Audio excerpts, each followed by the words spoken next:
इसी डिक्टेटरशिप के खिलाफ तो है ये सब चीजें। ये फिर 5-5 लोगों को बुला रहे दूसरी तरफ एक बार का, तो ड्रामा थोड़ा सा ये। नहीं बिल्कुल नहीं, आप मना कर दो, आप मना कर दो, नहीं बोलेंगे। बैठिए हम और ये तय करेंगे कौन सा। आप शुरू करिए, बैठ जाए, आप बैठिए। पप्पू जी आप बोलिए, आप बैठिए। नहीं बोल रहे आप, रहने दीजिए, रहने दीजिए, नहीं बोल रहे। अध्यक्ष जी, अरे आप अपनी बात तो शुरू करें। आप बैठिए। बेनीवाल जी आपका नंबर आएगा। अरे आपका नंबर आएगा। होम मिनिस्टर से आगे वो 1 घंटा बैठ जाएंगे, सुनने हम लोगों को क्या हो गया। चल सेकंड बैठिए। नहीं आखिर जवाब आना एक समय होता है, 10 घंटे में सबका है, 10 घंटे से ऊपर हो क्या गया। हो गया उसमें? माननीय चंद्रशेखर जी 10 घंटे से ऊपर हो गया चर्चा। नहीं, हमने पप्पू यादव जी को कह दिया, आप बैठ जाए। Pappu Yadav ji, nothing will go on record except Pappu ji. नहीं पप्पू जी, आप क्यों फाड़ देंगे? आप संविधान को भी फाड़ देते हैं, ऐसा थोड़ी फाड़ देंगे। आप पार्लियामेंट में आप नियमों से चलेंगे। अरे आप नहीं ओवैसी जी, पप्पू यादव जी नहीं, आप ऐसे नहीं। अध्यक्ष अभी हमने नाम बुलाया, पप्पू यादव जी, नियम पड़े ना, फिर केवल पप्पू यादव जी। चलिए बैठ जाइए। पप्पू यादव जी क्या कह रहे हैं सर आप लोग? आप बैठ जाइए। अध्यक्ष जी, आप बैठिए, आप बैठिए। बेनीवाल जी बैठ जाइए। अध्यक्ष जी, बैठिए। अब मैं धन्यवाद देना चाहता हूँ। अध्यक्ष जी, 1990 से 1926 लगभग 31 साल हम संसदीय जीवन में रहे। 2026 और लगातार कई ऐसे स्पीकर के साथ संवाद और संवैधानिक दायित्व और सहमति के साथ ऊंचे आदर्श और नैतिक मूल्यों के साथ सोमनाथ दादा, संगमा जी, बाल योगी जी, जाखड़ साहब, कई ऐसे मीरा जी के, और फिर अभी जो हमारे स्पीकर महोदय हैं, या किसी व्यक्ति विशेष के खिलाफ सहमति और असहमति का सवाल नहीं है। देश के 145 करोड़ लोगों के संघर्ष और उसकी आवाज, जो सबसे दुनिया की सबसे ऊंचे सदन, जहां ना जाने अनंत हजारों सैकड़ों वीर गाथाओं की कुर्बानी और संघर्ष का प्रतीक है।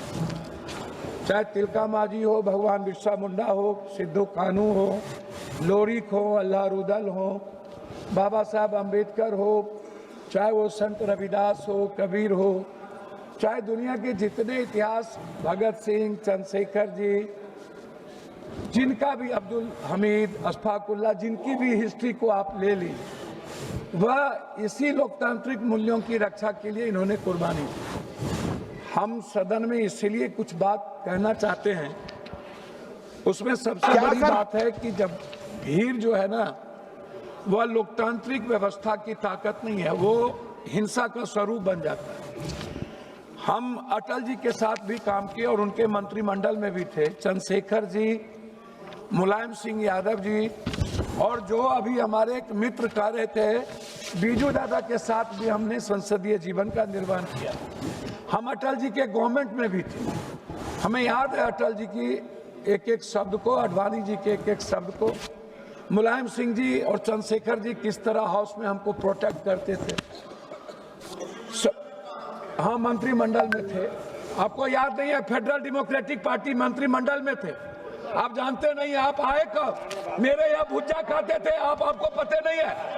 मेरे घर पर आकर के भुज्जा खाते थे आप। पप्पू जी लॉ मिनिस्टर थे। पप्पू जी नहीं, वही तो मैंने कहा। मेरे घर पर आप आकर के मानी गिरिराज जी आप बैठ जाइए। चुप रही। मानी गिरिराज जी बैठ आए कब? गिरिराज जी बैठ जाइए। मानी गिरिराज जी बैठिए। आप आए कब? पप्पू यादव जी, जब मैं 5 बार एमपी हो गया तब तो आप फायदा लिए। पप्पू यादव जी, आप चेयर को एड्रेस करेंगे या माननीय गिरिराज जी को करेंगे? बोल देंगे तो जवाब तो क्यों देंगे? मैं सम्मान करता हूं। आप उसको नोटिस मत लें। ठीक है, आप चेयर को एड्रेस करेंगे, आप विषय पे बोलेंगे कि आप गिरिराज जी की बात को। मैंने सदन में तेलंगाना के मुद्दों पर इसी जगह मिर्ची फेंकने को मैंने देखा था। मिर्च तेलंगाना राज के, जी स्प्रे, तेलंगाना राज के मुद्दों पर मैं इसी सदन में सोमनाथ दादा को न्यूक्लियर के सवाल पर उनकी पार्टी के द्वारा निष्कासित के बावजूद भी उनके वह वक्तव्य मुझे याद है। मुझे बाल योगी जी का वो वक्तव्य याद है जिसमें एक वोट से जब सहमति नहीं हो रही थी और कहा गया था कि जरूरी नहीं है कि इन आर्टिकल के तहत आप वोटिंग ना कराएं, बाल योगी जी बिल्कुल अटल हो गए और उन्होंने उस आर्टिकल के तहत वोटिंग करवाया गया और फिर अटल जी एक वोट से उस वक्त यहां पर मौसम गिर गए। तो आज क्या राय है आपकी? अब आप हमें एक बात बताइए, अटल जी ने स्वीकार किया, जो भी सदन के चेयर पर थे उन्होंने हमेशा नैतिक मूल्यों को और संवैधानिक दायित्व का विराट रूप से उन्होंने सहमति दी। हम स्पीकर साहब के बारे में नहीं कहना चाहेंगे, लेकिन हम कुछ बात जरूर कहना चाहेंगे कि महोदय, नहीं, आप स्पीकर साहब के प्रस्ताव आज पे ये कहना चाहेंगे। मेरी बात सुन लीजिए ना, मैं व्यक्तिगत टिप्पणी नहीं करूंगा, लेकिन जब संवैधानिक और लोकतांत्रिक मूल्यों की बात होगी, गणतंत्र की रक्षा नहीं। आप देखिए, मैं एक बात आपको मार्शल जी कहूंगा, आप गाइड करते हैं हमारे आर्टिकल 19 क्या है? कोई गाइड नहीं कर। आर्टिकल 19 क्या है? ये क्या आप लोकसभा के सांसद को आप गाइड करिएगा। कोई गाइड कर रहा है? सर ये गाइड करेंगे? कौन गाइड कर रहा है? गलत बात है। एसपी नहीं सर, अभी नहीं, गलत नहीं बात। गाइड कर सकते वो। अभी तक मैंने अभी मैं सिर्फ इतना एक कहना मिनट पप्पू जी सुन चाहूंगा, लीजिए, एक मिनट पप्पू जी सुन लीजिए। आसन को ये गाइड नहीं करेंगे। पप्पू यादव जी आप सुन लीजिए, 3 मिनट का समय था जबकि 5 मिनट हो गए, तब भी मैंने अभी बैठने नहीं कहा। फिर कौन गाइड कर रहा है?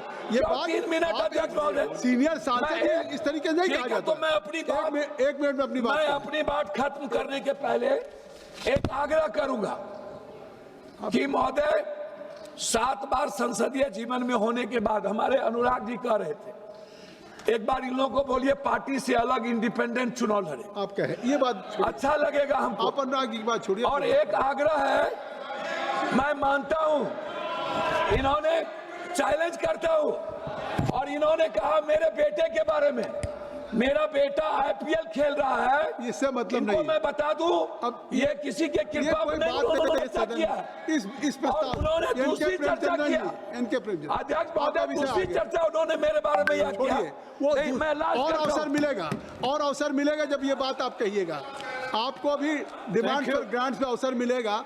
क्रिकेट खेलने की बात यहाँ क्या करें? सर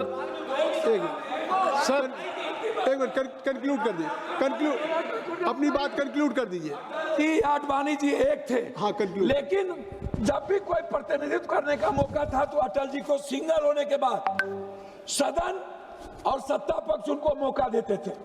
यहाँ पर सुषमा स्वराज जी का स्पीच याद है मुझे, कंक्लूड करिए। सोनिया गांधी और सुषमा जी का वो मुझे याद है। तो कंक्लूड करिए। मुझे जसवंत सिंह और जसवंत सिन्हा के साथ काम करने का मौका मिला। मैं सिर्फ इतना कहूंगा कि हर सदन के MP की गरिमा और हिंदुस्तान के 145 करोड़ की आवाज इस सदन